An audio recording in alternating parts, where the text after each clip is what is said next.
कैसे breast feeding कराएं delivery के बाद। डिलीवरी चाहे नॉर्मल हो चाहे सिजेरियन सेक्शन हो, दोनों में ब्रेस्ट फीडिंग बहुत इंपॉर्टेंट है। अब ब्रेस्ट फीडिंग नॉर्मल डिलीवरी में हम लोग पहले घंटे में ही स्टार्ट कर देते हैं, लेकिन सिजेरियन सेक्शन में 3 से 4 घंटे में ब्रेस्ट फीडिंग स्टार्ट करवा देते हैं हम लोग। तो जो ब्रेस्ट फीडिंग है ये बहुत ही कंफर्टेबल पोजीशन में होनी चाहिए और बैक बहुत अच्छे से सपोर्टेड होनी चाहिए, नहीं तो बैक एक की प्रॉब्लम आ जाती है। और कई बार पेशेंट ये कंप्लेन करता है कि वो सीजर हुआ, स्पाइनल लगा, इस वजह से ऐसा हो रहा है। तो आप बैठे तो आप इरेक्ट पोस्चर में होना चाहिए, हमेशा बैठ के आप दूध पिलाएं। और जैसे नॉर्मल डिलीवरी हुई है तो आपने ठीक से बच्चे को गोदी में ले लिया और फिर उसके बाद जो आप जैसे मान लीजिए आप राइट या लेफ्ट ब्रेस्ट में से राइट ब्रेस्ट से पिला रहे हैं, तो आप जैसे राइट साइड सपोर्टेड और ऊंचा होना चाहिए। तो जैसे मान लीजिए आप पलथी मार के बैठे हैं तो आपका जो राइट वाला पार्ट है वहां नीचे आप तकिया रख लें जिससे कि वो एलिवेट हो जाए।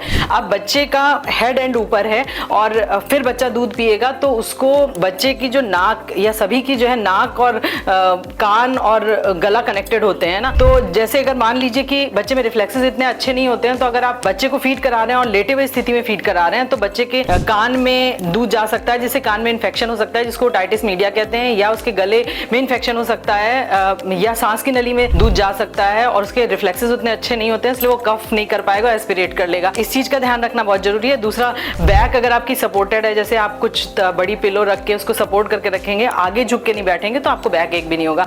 इन बातों का ध्यान रखना बहुत जरूरी है।